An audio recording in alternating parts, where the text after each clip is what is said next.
Hello. This is Afri from Afribetter, and today is bed story time.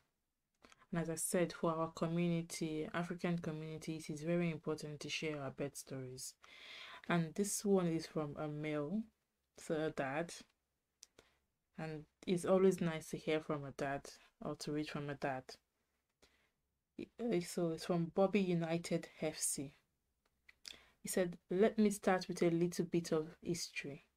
January 2nd, 2022 was a very difficult time for my family. We had a miscarriage at 6 weeks and had to evacuate. It was a very painful experience for us. We spent days crying, but I found help here," which was on the forum they were on. "Met a friend whose wife went through the same process, Mr. Idowu. If you can say this, may God bless you. Big." So January 2nd, 2023, I posted about my wife already at 39 weeks, but no sign of labor. So I did what was suggested here. A lot of squatting, exercising, and walking around. I got her zobo with pineapple juice as well. January 3rd, I went to work and got a call from wifey. The mucus thing is out. By the time they got to the hospital around 5 p.m., wifey was already 3 centimeters. By 11 p.m., nurse said 8 centimeters. I was already getting agitated, seeing her having serious contractions. The pain was too much. I started to cry. Yes, men do cry. I was sent out of the labor room because my wife was even more calm than I was. Love. I even told her we won't have sex again. So that we won't have to go through this pain. Stood by the door with my mother-in-law. We started singing praises and worshiping God. By 1 a.m. on the 4th of January, my little one came out with a loud voice crying and singing Hosanna. I jumped for joy and hugged my mother-in-law and any nurses I could find in the hallway. Then I remembered I haven't heard my wife screaming. I banged on the door and requested to see her. To God be the glory. Wifey was fine. She was just resting and getting stitches after pushing out our star boy weighing 4.2 kg. God did it.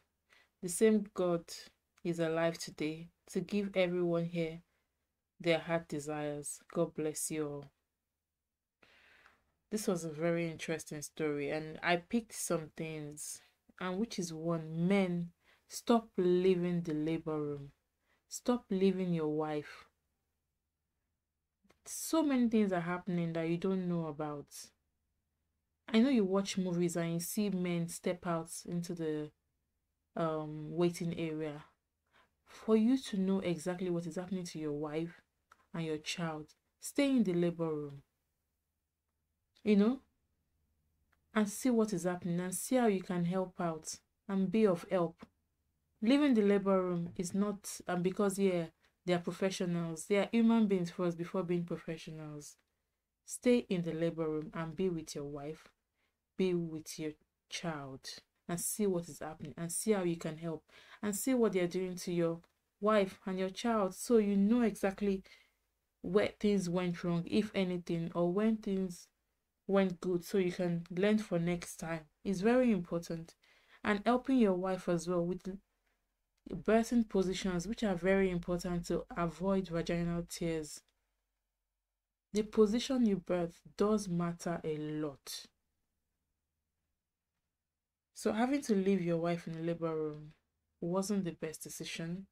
I'm not slamming you. I'm just saying, like, any man listening to this and you're new to this or you had done this before, it is best you stay with your wife in the labor room, no matter how difficult things are. That's why we are a partner. And you know, the woman was so calm, which was amazing. And as I said before, the birthing position is all that matters, really. It does really matter.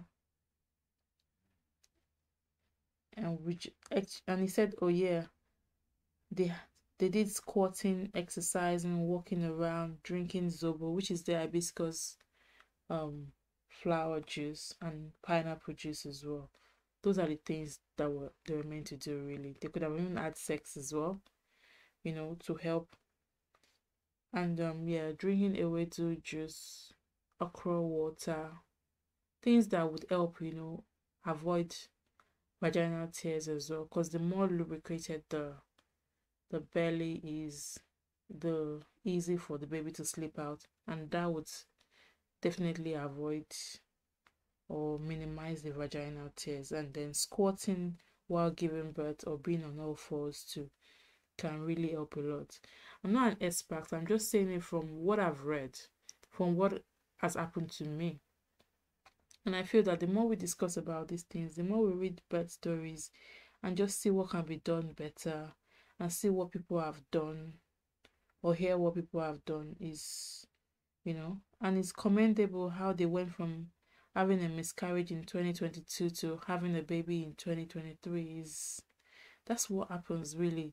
There's nothing God cannot do. And I think just giving up isn't the best option. I think just keep going in whatever it is that you're going through is just important. And this is an inspiration, you know. But as I said, men, don't leave the labor room. Help your partners. Read beforehand on things that you can do to help your partners with the breathing techniques to reduce the amount of screaming that we do as women. You know, in changing positions, you can be in 3, 4, 5 positions just to keep moving the baby along. And your wife can give birth on all fours. Your wife can give birth squatting like they're in the toilet. Your wife can stand up and bend down to give birth. They don't have to lie down to give birth. But you are the one that has to be in control at that particular time, because the nurses will not do it for you. The doctors will not do it for you. You have to be in control of your birth, and you have to help your wife out. And I think that's what I got from this story, because it was, you know, it was actually a very inspirational story. And he said men do cry as well. He didn't have to cry because their labor went really quick from what I read, from 11 p.m. to 1 a.m. That was a quick labor. And I think because of the things they did, the exercises and everything, they knew what they had to do and they just kept at it. And he helped his wife as well, which was absolutely fantastic. So this was really a good one. Thanks for sharing.